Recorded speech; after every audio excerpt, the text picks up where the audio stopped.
Om Swastiastu. Assalamualaikum warahmatullahi wabarakatuh. Salam sejahtera untuk kita semua. Om Namo Buddhaya. Sebelumnya yang terhormat kepada Profesor Dr. Ketut Darsana MPD Kons selaku pembimbing 1 saya. Yang terhormat kepada Dr. Kade Suranata MPD Kons selaku pembimbing 2 saya.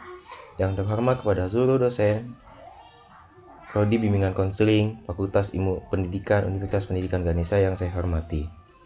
Sebelumnya perkenalkan, nama saya Muhammad Iqbal, NIM 1611011002, Prodi Bimbingan Konseling. Di sini saya akan mempresentasikan hasil dari seminar proposal saya dengan judul Tas Pendekatan Konseling Rasional Emotif Behavioral dengan Setting Neurolinguistic Programming untuk meningkatkan self-defense siswa. Di mana di sini ada bab 1 yaitu latar belakang. Latar belakang saya itu terisi tentang berdasarkan hasil dari observasi pengamatan yang dilakukan peneliti, ditemukan bahwa siswa memiliki karakter seperti nomor 1, 3% siswa mengikuti perintah dan aturan, namun sebaliknya 2% siswa yang diobservasi melaporkan bahwa mereka acuh tak acuh dalam mengikuti perintah dan aturan. Nomor 2, yaitu ada 3% siswa menerima saran-saran dan pendapat dari orang lain, namun sebaliknya 5% siswa yang tidak terlalu percaya terhadap temannya, serta memberikan saran dan pendapatnya. 3, yaitu ada 3% siswa mengikuti petunjuk-petunjuk serta mengerjakan apa yang diharapkannya. Namun sebaliknya 4% siswa malas dalam mengerjakan apa yang diharapkannya. Selanjutnya, dari hasil wawancara pengamatan yang dilakukan peneliti, ditemukan bahwa siswa memiliki karakter seperti indikator pertama, yaitu ada 3% siswa mengikuti perintah dan aturan. Namun sebaliknya, 2% siswa yang diobservasi melaporkan bahwa mereka acuh tak acuh dalam mengikuti perintah dan aturan. Indikator kedua, yaitu ada 3% siswa menerima saran-saran dan pendapat dari orang lain.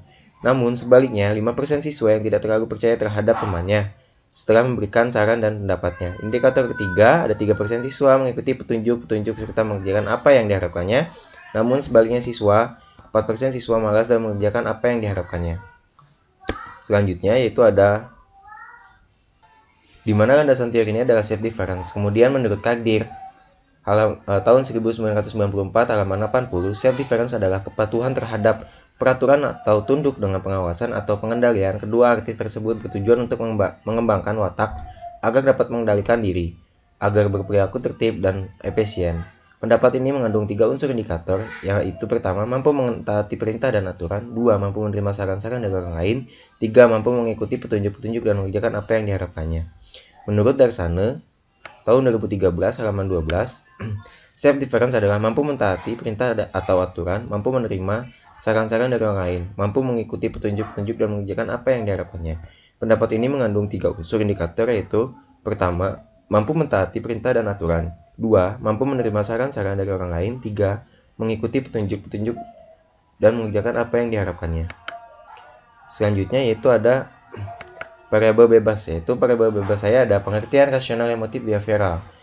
Pengertian dari rasional emotif behavioral ini menurut Gerard Corey dalam bukunya Teori dalam Praktek Konseling Fisioterapi, terapi rasional emotif behavioral adalah pemecahan masalah yang fokus pada aspek berpikir, menilai, memutuskan, direktif, tanpa lebih banyak berurusan dengan dimensi-dimensi pikiran ketimbang dengan dimensi-dimensi perasaan.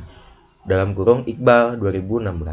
Selain itu, menurut dari D. Gunarsa tahun 1992 dalam kurung Marfau 2016 mengatakan bahwa rasional emotif behavioral atau yang bisa dibilang REBT adalah memperbaiki melalui pola pikirannya dan menghilangkan pola pikir rasional. Terapi ini sebagai usaha untuk mendidik kembali rasional dengan memberi tugas yang harus dilakukan oleh konseli untuk mengajukan strategi memperkuat proses berpikirnya berubahnya perilaku pada siswa. Selanjutnya, sementara menurut Albert Ellis dalam kurung Dufour dan Yves Terranin tahun 2019 tutup kurung, manusia pada dasarnya adalah siswa yang memiliki kecenderungan untuk berpikir rasional dan irasional. Ketika berpikir dan bertingkah laku, rasional manusia akan efektif, bahagia, dan kompeten ketika berpikir dan bertingkah laku. Rasional individu itu menjadi tidak efektif, reaksi emosional. seseorang sebagai besar disebabkan oleh evaluasi, interpretasi, dan filosofi yang disadari maupun tidak disadari. Selanjutnya ada teknik. Teknik konseling yang saya gunakan adalah Neuro Linguistic Programming atau bisa dibilang NLP. Ditinjau dari asal-usul kata, Neuro Linguistic Programming terdiri atas 3 buah kata, yaitu neuro, linguistik, dan programming. Kata neuro berasal dari bahasa Inggris, artinya syaraf, linguistik berarti bahasa, sedangkan programming adalah bermakna dalam pemrograman. Menurut Elvik 2012, mendefinisikan ketiga kata tersebut sebagai berikut. Neuro merujuk pada sistem saraf, jalur, mental bagi panca indera untuk mendengar, mengencap, membaui, dan merasa. Linguistik merujuk pada kemampuan alami berkomunikasi secara verbal dan non-verbal. Rancangan penelitian ini saya menggunakan pre-test dan post-test. Penelitian ini bertujuan untuk mengetahui keefektifan konseling rasional emotif behavioral dengan setting neuro-linguistic programming untuk meningkatkan self-difference siswa.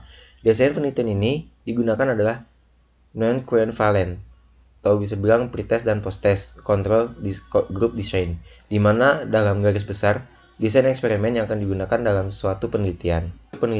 Di sini, prosedur penelitian ada 3 prosedur, yaitu pertama persiapan penelitian, yang kedua pelaksanaan penelitian, yang ketiga akhir penelitian. Dari persiapan penelitian ini adalah administrasi yang harus kita siapkan, administrasi penelitian untuk ke sekolah. Yang kedua, penyesuaian dan pengujian instrumen observasi awal. Yang kedua adalah pelaksanaan penelitian, yaitu ada pelaksanaan konseling behavioral. Yang ketiga, akhir penelitian. Akhir penelitian ini ada 2, yaitu ada pelaksanaan post-test dan analisis data. Selanjutnya, ada instrumen penelitian. Instrumen penelitian ini adalah ada 3, yaitu ada skala self-difference yang pertama, yang kedua ada buku harian, yang ketiga ada RPBK. Sekian dari presentasi saya. Mohon maaf jika ada persalahan kata. Sebelumnya saya ucapkan Om Santi Santi Santi Om. Assalamualaikum warahmatullahi wabarakatuh. Salam sejahtera untuk kita semua. Om Namo Buddhaya.